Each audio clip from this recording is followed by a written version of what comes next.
Good morning students. आज मैं आपको पद परिचय के बारे में कुछ बताना चाहूँगी कि पद परिचय क्या होता है।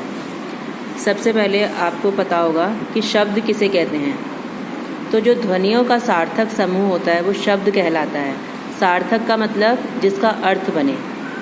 और वाक्य में प्रयुक्त शब्द अर्थात शब्द के व्यवहारिक रूप को पद कहते हैं। अर्थात जब शब्द हमारे व्यवहार में आने लगता है, मतलब शब्द का प्रयोग अगर हम किसी जगह करने लगते हैं, पूरे एक वाक्य के अंदर आता है और वो वाक्य अर्थ सहित होता है, उसको हम पद कहते हैं। अब शब्द और पद में क्या अंतर होता है? शब्द को जब हम वाक्य में प्रयुक्त किया जाता है तो उसके वाक्य में हम लिंग देखते हैं उसका, कि मतलब कौन सा लिंग है, स्त्रीलिंग है, पुल्लिंग है।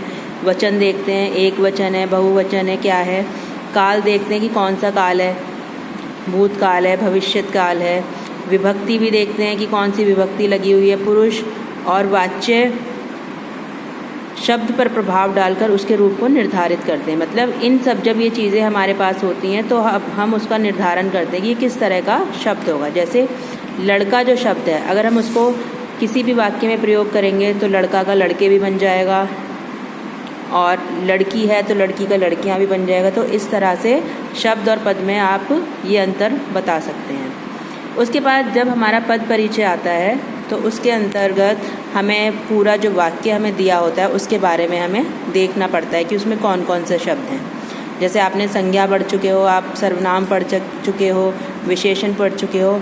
इन सब की आपको अच्छे से जानकारी हो तो आप पद परिचय बिल्कुल आसानी से कर सकते हो।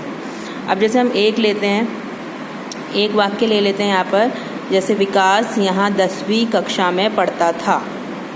अब विकास सभी को पता है नाम है, तो नाम क्या होता है? संज्ञा होती है आपकी। और कौन सी संज्ञा है? व्यक्तिवाचक संज्ञा है। और लिंग कौन सा है इसका? विकास, क्योंकि आपको पता है विकास लड़के का नाम है तो पुल्लिंग हो गया। और कौन सा वचन है? एक ही लड़का है इसलिए ये एक वचन हो गया। और कर्ता कारक है। कारक आपको पता होगा कि जिस वाक्य में जो व्यक्ति काम कर रहा है, तो यहाँ पर कौन पढ़ता था? विकास पढ़ता था, इसीलिए ये कर्ता हो गया। और इसके बाद अगला आता है यहाँ। यहाँ क्या है? व्याकरण की दृष्टि से ये क्रिया विशेषण है। और पढ़ता था क्रिया के स्थान का भी निर्देश दे रहा है कि मतलब ये यहाँ पढ़ता था, क्रिया की जगह के बारे में बता रहा है।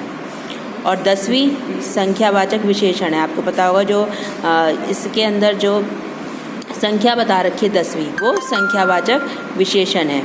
और 10वीं से आपको कौन से लिंग के बारे में पता चल रहा है? स्त्रीलिंग के बारे में पता चल रहा है। और एक वचन है विशेष, और जो कक्षा है किस 10वीं कक्षा, तो यहाँ पर 10वीं तो हो गया विशेषण और कक्षा हो गई विशेष्य, यानी उसके बारे में बताया जा रहा है।